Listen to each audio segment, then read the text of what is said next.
అందరికీ నమస్కారం. వారాహీదేవి నవరాత్రులు 6వ రోజు ఇలా పూజిస్తే మీ అప్పులు తొలగిపోతాయి. ఆషాఢమాసంలో పాడ్యమి నుంచి నవమి వరకు 9 రోజుల పాటు వారాహి నవరాత్రులు ఘనంగా జరుపుకుంటారు. శరన్నవరాత్రులు, మాఘగుప్త నవరాత్రుల్లో 9 రోజుల పాటు అమ్మవారిని పూజించినట్టే ఆషాఢమాసంలో వచ్చే వారాహి నవరాత్రుల్లోనూ అమ్మవారికి 9 రోజుల పాటు ప్రత్యేక పూజలు చేస్తారు.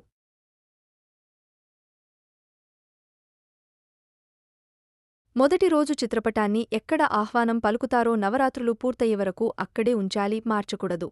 ఈరోజు అమ్మవారిని పూజిస్తే ఆమె చల్లని చూపు మనపై పడుతుంది. ఈ నవరాత్రలో వారాహి అమ్మవారిని పూజించడం వల్ల అమ్మ రక్షిస్తుంది, కోరిన కోర్కెలు నెరవేరుస్తుంది.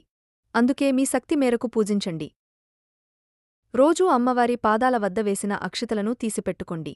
ఏదైనా పనిమీద బయటకు వెళ్ళినప్పుడు సరస్సుపైన జల్లుకోవడం వలన ఎటువంటి ఆటంకాలు కలగవు. అమ్మవారికి ఇష్టమైన మంత్రం ఓం వారాహీదేవియే నమః అని ఈ మంత్రం 108 సార్లు పఠించాలి. స్వర్ణలక్ష్మిదీపం వెలిగిస్తే అప్పులన్నీ తీరిపోతాయి. స్వర్ణలక్ష్మిదీపం ఎలా వెలిగించాలి? ఒక గిన్నెలో బియ్యం తీసుకొని అందులో పసుపు కుంకుమ వేయాలి. ఇప్పుడు బెల్లం తీసుకొని అందులో మధ్యలో గుంత మాదిరి చేసుకొని వత్తివేసి దీపాన్నలంకరించుకోవాలి. ఈ దీపాన్ని కూడా అలంకరించుకోండి. ఈ దీపాన్ని వెలిగిస్తే మొండిగా ఉన్న పిల్లలు మంచిగా మారతారు.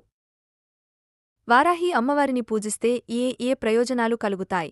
లలితాదేవి నుంచి ఉద్భవించిన వారాహిని పూజిస్తే అహంకారం తగ్గుతుంది. కష్టాల్లో ఉన్నవారు, భూసంబంధిత తగాదాలున్నవారు, కోర్టు కేసుల్లో చిక్కుకున్నవారు వారాహి అమ్మను పూజిస్తే పరిష్కారం దొరుకుతుంది. వారాహి అమ్మవారిని పూజిస్తే శత్రునాశనం జరుగుతుంది. అమ్మవారు సస్యదేవతా రైతులు పొలంలో వారాహి అమ్మవారి పటం పెట్టి ఈ 9 రోజులు పూజ చేస్తే పంట దిగుబడి బావుంటుంది. వారాహి అమ్మవారి ధ్యానం దీర్ఘకాలిక వ్యాధుల నుంచి ఉపశమనం కల్పిస్తుంది. అయితే భగవంతుడి కరుణం కోసం పూజలు చేయాలి కానీ కోరిన కోర్కెలు తీరాలని కాదు. మీరు భక్తితో పూజిస్తే అమ్మవారికి తెలుసు ఏమిస్తే మీకు అంతా మంచి జరుగుతుంది.